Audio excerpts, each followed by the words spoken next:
Welcome to Daily Life Pod, your source for daily inspiration and insights. స్వాగతం. ఒక పుస్తకం ఉంది, అంటే దాదాపు 100 ఏళ్ల క్రితం రాసింది. అయినా సరే ఈ రోజుకి కూడా లక్షల మంది దాన్ని తమ జీవితాన్ని మార్చిన పుస్తకంగా చూస్తారు. దానివల్లే కోటీశ్వరులయ్యామని గట్టిగా చెప్తారు కూడా. అవును. అదే సమయంలో దాన్ని రాసిన వ్యక్తి ఒక పెద్ద మోసగాడనే, అతను చెప్పిందంతా కట్టుకథ అని వాదించేవాళ్లు ఉన్నారు. ఒకే పుస్తకంపై ఇంత భిన్నమైన అభిప్రాయాలు ఉండటం చాలా ఆశ్చర్యంగా ఉంది కదా. నిజమే. ఇది కేవలం ఒక పుస్తకం కాదు, ఒక రకమైన ఉద్యమంలా మారిపోయింది. ఈరోజు మనం సరిగ్గా ఆ పుస్తకం గురించే లోతుగా చర్చించబోతున్నాం. దాని పేరు think and grow rich. Napoleon hill రాసింది. అవును. మన దగ్గర ఈ పుస్తకంపై చాలా సమాచారం ఉంది. పుస్తకంలోని ముఖ్యమైన సూత్రాల సారాంశముంది. దానిపై ఆన్లైన్లో జరిగే భిన్నమైన చర్చలు, రచయిత నెపోలియన్ హిల్ గురించి కొన్ని షాకింగ్ నిజాలను బయటపెట్టే ఒక విశ్లేషణ, ఇంకా అన్నింటికన్నా ముఖ్యంగా పట్టుదల అనే అంశంపై మిషిగన్ యూనివర్సిటీ చేసిన ఒక ఆధునిక పరిశోధన కూడా మన దగ్గర ఉంది. అంటే ఒకవైపు పుస్తకంలోని సలహాలు, మరోవైపు రచయిత నిజాయితీ, ఇంకోవైపు ఆధునిక సైన్స్, మూడింటినీ కలిపి చూడబోతున్నామన్నమాట. ఖచ్చితంగా. ఈరోజు మన లక్ష్యమేంటంటే, ఈ పుస్తకంలో నిజంగా అంత శక్తి ఉందా, లేక ఇదంతా ఒక పెద్ద స్కామా? దీని వెనక ఉన్న అసలు నిజానిజాలేంటో లోతుగా పరిశీలిద్దాం. సరే, దేంతో మొదలు పెడదాం? మొదట పుస్తకంలోని ప్రధాన ఆలోచనతో మొదలుపెడదాం. దీని పునాది ఒక వాక్యంలో చెప్పాలంటే, ఆలోచనలే వస్తువులు, అంటే థాట్స్ ఆర్ థింగ్స్. అవును, అదే దాని కేంద్రబిందువు. సంపద అనేది బ్యాంకులోనో ఆస్తులోనో మొదలవ్వదు, మనసులో మొదలవుతుంది. కరెక్ట్. అది మన మనసులో మొదలవుతుంది అని హిల్ గట్టిగా నమ్మాడు. కాని కేవలం ఆలోచిస్తే సరిపోదు. దానికి ఒక బలమైన, తీవ్రమైన కోరిక, దాన్ని సాధిస్తాననే విశ్వాసం, నిర్దిష్టమైన ప్రణాళిక, ఇంకా ముఖ్యంగా మొక్కవోని పట్టుదల. అవును, పట్టుదల తోడవాలి. వీటన్నింటినీ కలిపి అతనొక 13 సూత్రాలుగా చెప్పాడు. ఆ 13 సూత్రాలలో కొన్ని కీలకమైనవి: desire, faith, autosuggestion, persistence, master mind, ఇలా చాలా ఉన్నాయి. అయితే వీటిని ఆచరణలో పెట్టటానికి ఒక 6 దశల ప్రణాళికను ఇచ్చాడు. నాకైతే అదే ఈ పుస్తకానికి గుండెకాయలాంటిది అనిపిస్తుంది. నిజమే. మొదటిది, ఎంత డబ్బు కావాలో ఖచ్చితంగా ఒక నంబర్ అనుకోవాలి. జస్ట్ డబ్బు కావాలి అని కాదు. 10 లక్షలు లేదా ₹1,00,00,000 అని. అవును, అలా ఫిక్స్ చేసుకోవాలి. ఇది సింపుల్గానే ఉంది. కరెక్ట్. లక్ష్యం స్పష్టంగా ఉండాలి. కానీ రెండో స్టెప్ చాలా ఇంట్రెస్టింగ్. ఆ డబ్బుకు బదులుగా నువ్వు ఏమిస్తావు అని డిసైడ్ అవ్వాలి. అంటే ఇది ఊరికే వచ్చే వరం కాదు, ఒక డీల్ అన్నమాట. నువ్వు సమాజానికి ఏదైనా విలువిస్తే దానికి ప్రతిఫలంగా నీకు డబ్బు వస్తుంది అనే కాన్సెప్ట్. ఇది చాలామంది సెల్ఫ్ హెల్ప్ పుస్తకాల్లో మిస్ అయ్యే పాయింట్. అవును. అదొక లావాదేవీ లాంటిదనమాట. ఊరికే కూర్చుని కలలు కనడం కాదు. ఇది చాలా ప్రాక్టికల్గా ఉంది. తర్వాత ఒక డేట్ పెట్టుకోవాలి, ఒక స్పష్టమైన ప్లాన్ రాసుకోవాలి. ఆ ప్లాన్ పర్ఫెక్ట్గా లేకపోయినా వెంటనే మొదలుపెట్టాలి. ఇవన్నీ కూడా ఆచరణ సాధ్యంగానే ఉన్నాయి. కానీ చివరి స్టెప్ మాత్రం కొంచెం మ్యాజిక్లా అనిపిస్తుంది. అవును, అదే అసలైన సైకలాజికల్ ట్రిక్. రాసుకున్నదాన్ని ఒక కాగితంపై రాసి దాన్ని రోజూ 2 సార్లు, పొద్దున్న లేవగానే, రాత్రి పడుకునే ముందు, గట్టిగా చదవాలి. చదువుతున్నప్పుడు ఆ డబ్బు నీ దగ్గర అప్పుడే ఉన్నట్టు ఫీల్ అవ్వాలి, ఆ అనుభూతిని పొందాలి. దీన్నే ఆటో సజెషన్ లేదా స్వీయ సూచన అంటాడు హిల్. అవును, మన సబ్కాన్షియస్ మైండ్ని మన లక్ష్యం వైపు ప్రోగ్రామ్ చేయడం లాంటిది. వింటుంటే చాలా సింపుల్గా, శక్తివంతంగా అనిపిస్తోంది.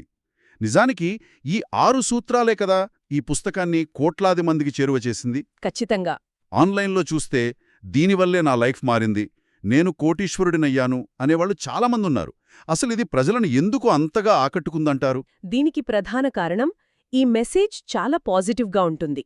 మనల్ని శక్తివంతులుగా ఫీలయ్యేలా చేస్తుంది. మన నేపథ్యం ఏదైనా సరే చేతుల్లోనే ఉంది అనే నమ్మకాన్ని ఇస్తోంది. పట్టుదల, ప్రణాళిక, మంచివాళ్లతో స్నేహం లాంటివి ఎప్పుడూ మంచి సలహాలే. నిజమే.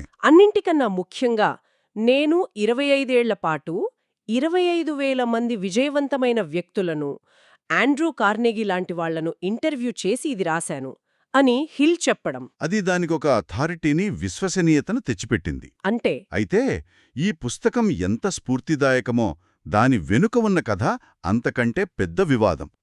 ముఖ్యంగా మీరిందాక చెప్పిన ఆండ్రూ కార్నెగీ కథ దగ్గరే అసలు సమస్య మొదలవుతోంది. అవును. ఈ కథే నెపోలియన్ హిల్ను ఒక హీరోగా నిలబెట్టింది.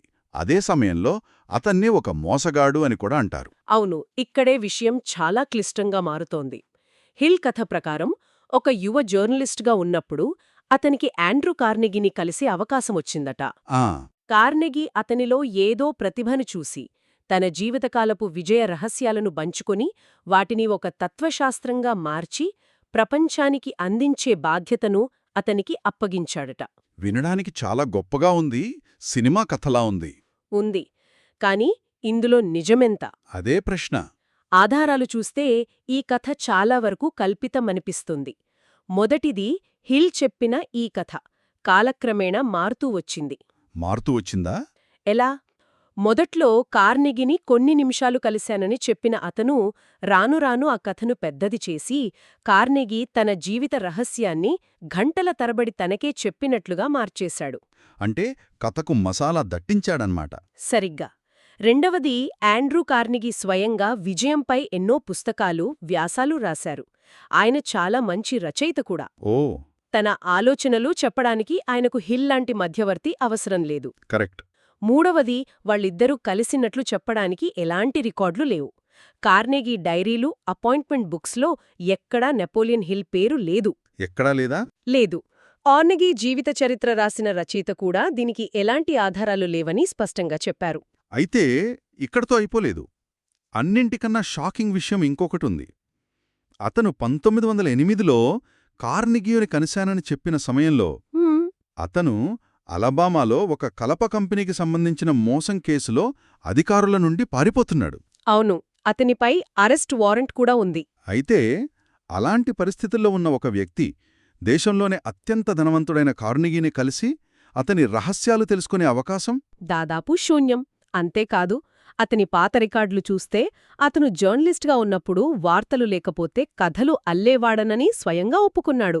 అరే, అతను నడిపిన ఒక పాఠశాల విషయంలో కూడా మోసం చేశాడనే ఆరోపణలున్నాయి. చివరికి సంపదను ఎలా సృష్టించాలో ప్రపంచానికి చెప్పిన నెపోలియన్ హిల్ 1970లో దాదాపు పేదరికంలోనే మరణించాడు. అంటే ఇది కేవలం ఆలోచనల విభేదం కాదు, రచయిత విశ్వసనీయతకే సంబంధించిన పెద్ద ప్రశ్న. ఇక్కడ ఇంకో ఆసక్తికరమైన విషయమేమిటంటే, ఒకవేళ వాళ్ళిద్దరూ కలిశారని అనుకున్నా సరే, వారిద్దరి విజయతత్వాలు పూర్తిగా భిన్నమైనవి. పూర్తిగా భిన్నమా? అవును, వాళ్ళిద్దరి ఆలోచనా విధానంలో చాలా తేడా ఉంది. ఎలా? హిల్ పుస్తకం మొత్తం సంపదపై ఒక తీవ్రమైన వ్యామోహం అంటే ఒబ్సెషన్ ఉండాలని నొక్కి చెబుతుంది. ఒకే కోరికపై మనస్సును కేంద్రీకరించాలి, దాని గురించే పదే పదే ఆలోచించాలి అంటాడు. ఇది చాలా వరకు ఒక అంతర్గత మానసిక ప్రక్రియ. కాని కార్నెగీ చెప్పిందిది కాదా? అస్సలు కాదు. కార్నెగీ విజయం గురించి మాట్లాడినప్పుడు విచక్షణ అంటే జడ్జ్మెంట్, నిజాయితీ, కష్టపడి పనిచేయడం, ఇంగిత జ్ఞానం అంటే కామన్ సెన్స్. ఓ, అంటే గుణాల గురించి. అవును, ఇలాంటి గుణాల గురించి చెప్పాడు. అతని దృష్టిలో విజయమనేది బయటి ప్రపంచంలో మనం చేసే పనులపై, మన నైతిక విలువలపై ఆధారపడి ఉంటుంది. వావ్! అంటే ఒకటి మనసులో మెలకువలతో సంపదను ఆకర్షించడం గురించి చెబితే, మరొకటి బయట ప్రపంచంలో మన చర్యలు, గుణగణాల గురించి చెబుతుంది. ఇది వారిద్దరి విధానాలలో ఉన్న ప్రాథమిక తేడా. కరెక్ట్. హిల్ పద్ధతి ఒక సంఖ్యను కాగితంపై రాసుకుని దాన్ని పదే పదే చదువుతూ మనసును నమ్మించడం. కార్నెగీ పద్ధతి మాత్రం ఒకే రంగంపై దృష్టి పెట్టి నిజాయితీగా సగటు వ్యక్తి కంటే ఎక్కువగా శ్రమించడం. సరిగ్గా. ఒకటి మైండ్ ఓవర్ మ్యాటర్ లాంటిది, అయితే మరొకటి action speaks louder than words.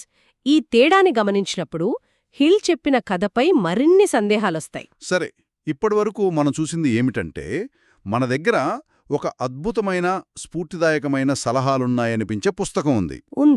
కాని దాని రచయిత చరిత్ర, అతను చెప్పిన పునాది కథ మొత్తం ప్రశ్నార్థకంగా ఉంది. అయితే అతను చెప్పిన పట్టుదల అనే కాన్సెప్ట్ మాత్రం చాలా శక్తివంతమైనది. నిజమే, దాన్ని ఎవరూ కాదనలేరు. దీని గురించి ఇప్పటి సైన్స్ ఏం చెబుతోంది? మన దగ్గర మిచిగాన్ యూనివర్సిటీ వారు చేసిన ఒక అధ్యయనం ఉంది గదా? అవును, ఈ స్టడీ చాలా ఆసక్తికరంగా ఈ చర్చకు ఒక కొత్త కోణాన్నిస్తుంది. ఈ పరిశోధకులు ఏం చేశారంటే, ఆన్లైన్లో సెల్ఫ్ ఇంప్రూవ్మెంట్ ఫోరమ్స్లో, అంటే తమను తాము మెరుగుపరుచుకోవాలనుకునే వాళ్లు రాసే పోస్టులు. అవును, ఆ పోస్టుల భాషను, ఆర్టిఫిషియల్ ఇంటెలిజెన్స్ సహాయంతో విశ్లేషించారు.